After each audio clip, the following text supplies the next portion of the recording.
I will apologize about the background noise, but it is unfortunately raining in Brooklyn right now, and I have no other time to record. Anyway, Karibo, more like Karibo. Brothers of Legend has been out for a little while now, and how about a little bit of retrospective here on Set or Pass? Set or Pass is of course a series where I will do set reviews for either an upcoming set or, a set that just recently came out. And this time we're focused on Brothers of Legend. Welcome to Set or Pass. Right off the bat, let's discuss the good parts of the set, and we'll talk about the bads later. Trust me, there's a lot of them. Brothers of Legend is a side set that happens to include tons of reprints that people have been waiting for a while now, and it's the newest of Legend set. Battles of Legend sets before this one have always been super exciting since they always focus on providing support for, existing archetypes over introducing new ones. Though, with some of these introductions, they may as well all be new archetypes.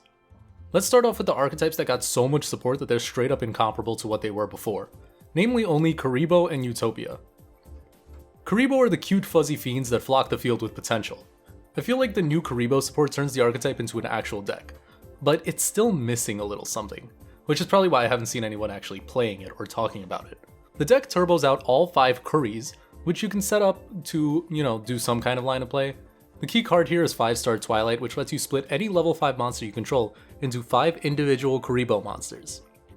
This is pretty good since honestly it probably just sets up like a Fornegate Appaloosa right off the bat, but it's just missing a lot.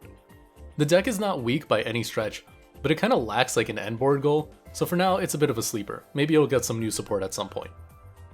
Utopia, on the other hand, got some really incredible support. If you're planning to play Utopia, I really hope you kept your Ascended Sage from Lightning Overdrive, because that card is absolutely key. Hyper Rank Up Magic Utopiforce and Utopia Dragonar provide access to literally any number monster in the game, which is realistically just going to be Hope Harbinger. The key cards here, like I said, are Utopia Dragonar and Utopiforce, but there's a lot of new support introduced in this set. Aside from that, it's time to run down everything else that got support, and I did miss a couple, but whatever.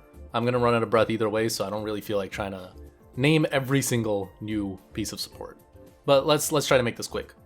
Ignister's got Fighting Spirit and Ice Show. Appliancer got Propellion and Conversion.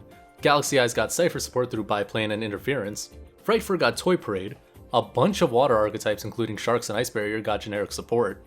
Leerless got Bird Strike and Wing Requital, which is also good for Flundereeze. Noble Knights got their mixed Fleur cards. Penguins got Penguin Sword. Roids got Dragonroid, and their spin-off Speedroid also got a surprisingly good card in Speedroid Scratch.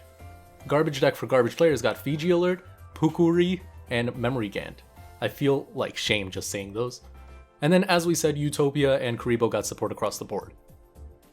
Along with that, we also got ourselves some absolutely beautiful reprints in the form of Nibiru the Primal Being, Evil Heroes Adusted Gold and Malicious Bane, Relinquish Anima, Allure of Darkness, Godarla the Mystery Dust Kaiju and Interrupted Kaiju Slumber, the prize card number 89 Diablosis the Mind Hacker, Magician's Souls, and the card that's needed a reprint for the longest time, Forbidden Droplet. But with naming all the new parts of the set and all the newly introduced cards as well as reprints, it's time to move to the negative aspects of Brothers of Legend. Where the set has a lot of good cards, it also happens to just have some of the worst short printing I've ever heard. On average, when you open a case, you should see a playset of Forbidden Droplet, and when you open a box, you should see maybe 1 or 2 of the cards that you see on the screen right now. What that means is that you've essentially got a 1 in 3 chance to actually go plus if you open a box. If you happen to pull Droplet, or of course like Astral Leviathan Dragon or Starlight Dragoon, hit me up if you got the Leviathan Dragon, then you could still go plus, but those odds are super unlikely. Unfortunately, all these insanely overpriced cards that have been overpriced for so long are going to stay that way for a long time, since Forbidden Droplet is getting what I call the BLS Link treatment. This happens when a card is revealed as a short print secret rare, gets a reprint as an insanely hard to get $200 plus rarity, then gets reprinted again in an absurdly expensive high-end rarity that's like $100, which keeps all the cards at the same insanely overpriced value. I think Konami tried to do the same thing with Access Code Talker, but forget that people hate gold rares, so it ended up being like $40-50, which is still way more than a bunch of splashable cards should be. Well, you've got some more good points with the set and bad points. Unfortunately, most of the cards in the set are pretty cheap, but the fact that they're all ultra and secret helps a lot. There's good incentive to keep the entire set for yourself sealed, so that you can essentially see like what is going to hit its stride. There's also this insanely nice looking foil bleed. I don't know, I just love it so much. It makes the cards look really nice, and I know it's like a technical misprint, but oh my god, it looks so pretty. I love these. Almost makes me want to play ciphers. Almost. Well, now it is time for my opinion, and of course you should never listen to my word and go in on a set just because I tell you to. Or don't because I say not to. It's your money, and I should realistically have no say. This is only for people who are on the fence or just want more information on the set. What I'm going to say is that unfortunately Brothers of Legend is a pass. There's definitely a good reason to maybe pick up the set and just keep it sealed, or even open it but keeping like every single card you get. Except for Forbidden Droplet, that card should get reprinted. But we're going to go in with the average person's mindset, who at most will buy a box every couple of weeks, and the average person should only go into Brothers if they really just feel like they want to go into a new set. The chase cards are not necessarily worth chasing, and there are just too few cards that are worth anything right now, and they're way too hard to get. A good gauge should always be how much you're getting for yourself per pack, and for something like a deck building set, you can expect at least a fourth of the cards you get to be relevant to what you want. But for a set like Brothers of Legend, there's so much versatility in what you're pulling that you'll probably never get what you actually wanted unless you go in on like a full box or two. Just more support for Ice Barriers or Utopia instead of that singular Wing Requital or Nibiru that you need, which are, by the way, the same price as 1 and 3 packs respectively. Anyway, I won't rag on the set too much as these are all just basic principles for card collecting.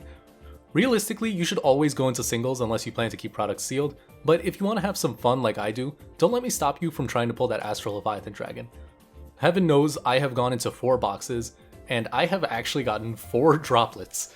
So if you do decide to go in, I really hope that you pull well. I want you to have fun, and I hope that you get even better pulls than me. Pull yourself that Starlight Dragoon, but don't let that be your motivator to open more of this set. The cards in this set are super pretty as well, so whenever you pop it open, every single individual card is just so much fun. But, you know, in the end, my opinion doesn't matter. Formulate your own opinion and choose on your own. Do not let a random guy on the internet make your decisions for you. Thank you for watching another episode of Set or Pass. Make sure to leave a comment if you want me to cover another new or upcoming or even older set, and like or subscribe if you enjoyed the video. Have a great day and or night, and goodbye.